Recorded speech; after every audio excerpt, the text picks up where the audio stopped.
Bonjour à tous et bienvenue dans mon bureau. Bureau qui a été quelque peu dévasté par la tempête d'hier.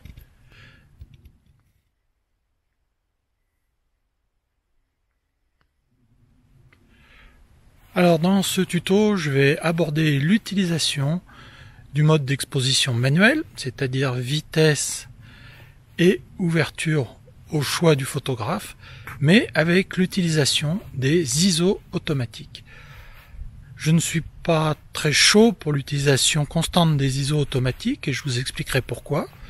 Mais dans le cas d'une exposition en manuel, sur certains sujets, vous allez voir que ces ISO automatiques sont très utiles. Allez, on y va!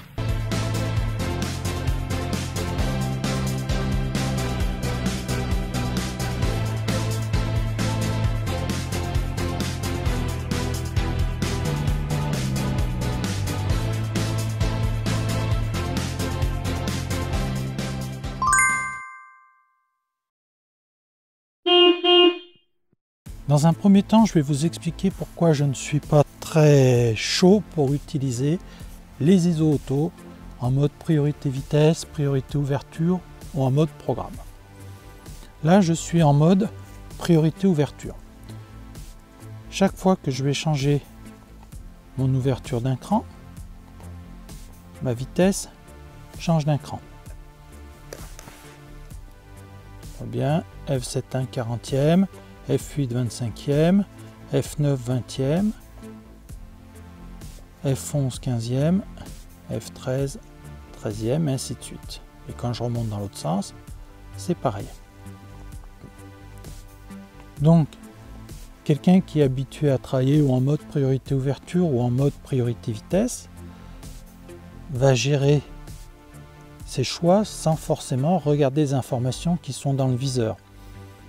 Au début, on jette un œil, on dit tiens, je suis à telle ouverture, telle vitesse, et après je sais que quand je vais changer ou mon ouverture ou ma vitesse d'un cran, la vitesse ou l'ouverture vont également changer d'un cran. C'est le fameux triangle d'exposition. Maintenant, je vais passer en ISO automatique. Même chose, je vais changer mon ouverture, et là vous constatez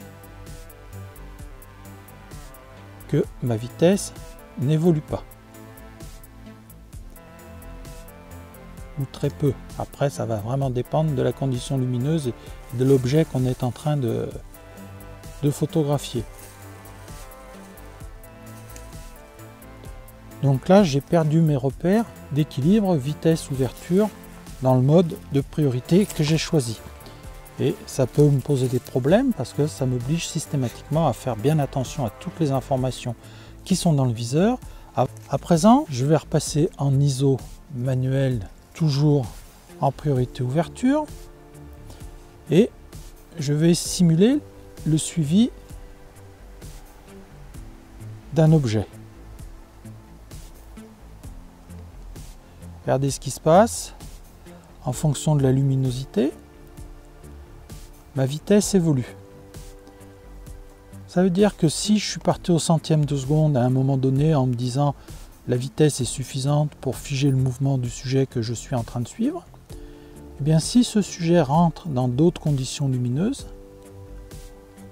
ma vitesse évolue et je risque d'arriver à un flou de bouger. Les réglages que je voulais vous proposer dans ce tuto sont les suivants. Je vais passer en mode manuel. Par exemple, je vais choisir une vitesse et une ouverture qui correspondent à la photo que je veux réaliser et au sujet que je veux photographier. Maintenant, je vois que dans cette zone-là, je suis sous-exposé. Ça veut dire que ou mon ouverture ou la vitesse que j'ai choisie ne sont pas adaptées ni aux... excusez-moi, je ne suis pas passé en ISO auto. Voilà pourquoi. Voilà. Donc là, j'ai le 125e de seconde f5.6. Maintenant, je vais balayer toute la zone dans laquelle je veux travailler. Et vous voyez que ni la vitesse ni l'ouverture ne changent et que mon exposition reste correcte sur toute la zone. Je n'ai ni surex ni sous-ex. Ça veut également dire que je peux éventuellement augmenter la vitesse de prise de vue, que j'ai une marge de manœuvre au niveau de mes réglages. Donc c'est ce que je vais faire, je vais augmenter la vitesse de prise de vue, je vais passer au 500e de seconde, je balaye à nouveau toute la zone dans laquelle je veux photographier ou suivre mon sujet, et là, même chose, mes ISO auto arrivent. Ah, là j'ai une petite légère sous-exposition. Donc ça veut dire que je suis arrivé à la limite des ISO auto de 3200 et que mon choix de vitesse ou d'ouverture est peut-être un petit peu trop important. Donc je vais légèrement baisser la vitesse, je me mets au 400e de seconde. Je refais la même manœuvre. Je balaye. Et là, au 400e de seconde, je suis certain de pouvoir suivre mon sujet dans toute cette zone en ayant une vitesse suffisante et l'ouverture qui me convient et sans avoir de décalage de profondeur de champ sur tout le suivi ni de problème de flou sur tout le suivi. Alors pour bien matérialiser ça, je vais prendre une série de photos qui nous permettront de voir à la suite dans les exifs les informations de sensibilité sur les photos. Donc là on voit quand même la sensibilité utilisée qui s'affiche en bas de l'écran. Donc cette technique va pouvoir être utilisée pour la photo de sport avec des changements de luminosité autour d'un circuit, sur une piste de motocross, sur de l'animalier, un animal qui passe du soleil à l'ombre et pour lequel on veut une vitesse suffisante pour pouvoir toujours le figer. Sur de l'oiseau, pareil, un oiseau qui est dans le ciel et qui va se poser dans une zone un peu plus sombre. Au moment de son atterrissage, si la vitesse n'est pas suffisante, eh bien la photo sera floue. Et pareil aussi, sur de la macro-photographie, on peut très bien passer d'une fleur plus claire à une fleur plus sombre. Et si on poursuit le travail en priorité ouverture ou priorité vitesse, la profondeur de champ ne sera pas la même d'une photo à l'autre, ou on risque d'avoir un flou de bouger quand on va passer de la zone très claire à la zone très sombre. Au niveau des ISO auto, vous allez avoir plusieurs possibilités de réglage. Par exemple, dans ce cas-là, sensibilité minimum 200 ISO, c'est la sensibilité native de mon appareil. Si je vais sur la sensibilité maximum, je peux monter jusqu'à 12800 ISO. À savoir que 12800 ISO étant le maximum, c'est là que je vais avoir beaucoup moins de qualité. Donc j'ai absolument pas intérêt à aller chercher ces 12800 ISO.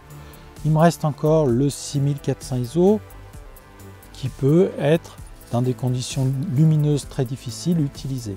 À savoir que maintenant on a quand même des logiciels qui permettent de réduire le bruit d'une façon très forte tout en gardant une bonne qualité de photo.